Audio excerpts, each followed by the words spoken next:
ಏನು ಈ ಖಾಸಗೀಕರಣಕ್ಕೆ ಅಬ್ಜೆಕ್ಷನ್ ಕರೆದಿದ್ದಾರೆ. ನಾವು ನಾಳೆಯಿಂದ ನಮ್ಮ ರಾಜ್ಯದ ಎಲ್ಲ ವಿದ್ಯುತ್ ಗುತ್ತಿಗೆದಾರರು ಪ್ರತಿ ಹಳ್ಳಿ ಮತ್ತು ಗ್ರಾಹಕರನ್ನ ಭೇಟಿ ಮಾಡಿ ಜಾಗೃತಿಯನ್ನು ಮೂಡಿಸುವ ಮುಖಾಂತರ ಖಾಸಗೀಕರಣದಿಂದ ಏನೇನು ತೊಂದರೆಗಳಾಗ್ತದೆ, ಸರ್ಕಾರದ ಸವಲತ್ತುಗಳು ಸಾಮಾನ್ಯ ನಾಗರಿಕನಿಗೆ ಸಿಗೋಲ್ಲ, ಹಾಗೆ ಏನು ಯಾವುದೋ ಒಂದು ಇಂಟೀರಿಯರ್ ವಿಲೇಜ್ ಇರ್ತದೆ, ಆ ವಿಲೇಜಿಗೆ ವಿದ್ಯುತ್ ಸಂಪರ್ಕವನ್ನು ಟ್ರೋಸ್ಟಿಗದರ್ ಇನ್ವೆಸ್ಟ್ಮೆಂಟ್ ಮಾಡಿ ಖಾಸಗೀಕರಣದವ್ರು ಮಾಡಲ್ಲ.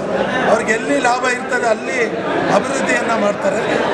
ಇದು ವಿದ್ಯುತ್ ಅನ್ನೋದು ಸಮಾನ ಹಕ್ಕು, ಪ್ರತಿಯೊಬ್ಬ ಪ್ರಜೆ ಹಕ್ಕು. ಆದ್ದರಿಂದ ಖಾಸಗೀಕರಣ ಮಾಡೋದ್ರಿಂದ ತೊಂದರೆ ಆಗ್ತದೆ.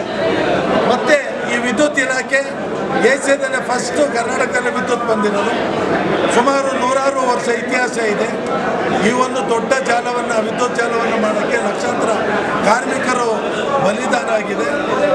ಏನು ಇವತ್ತು ವಿದ್ಯುತ್ ಇಲಾಖೆ ಇದು ನಮ್ಮ ರಾಜ್ಯದ ಪ್ರತಿಯೊಬ್ಬ ಪ್ರಜೆಯ ಒಂದು ಹಕ್ಕು ಅಂತ ನಾವು ಜಾಗೃತಿ ಮಾಡಿ ಅಬ್ಜೆಕ್ಷನ್ ಹಾಕ್ತೀವಿ. ಹಾಗೆ ಸಂಪೂರ್ಣವಾಗಿ ಕರ್ನಾಟಕ ರಾಜ್ಯ ಅನುಮತಿ ಪಡೆದ ವಿದ್ಯುತ್ ಗುತ್ತಿಗೆದಾರರ ಸಂಘ ಇದನ್ನು ಖಂಡಿಸುತ್ತೆ.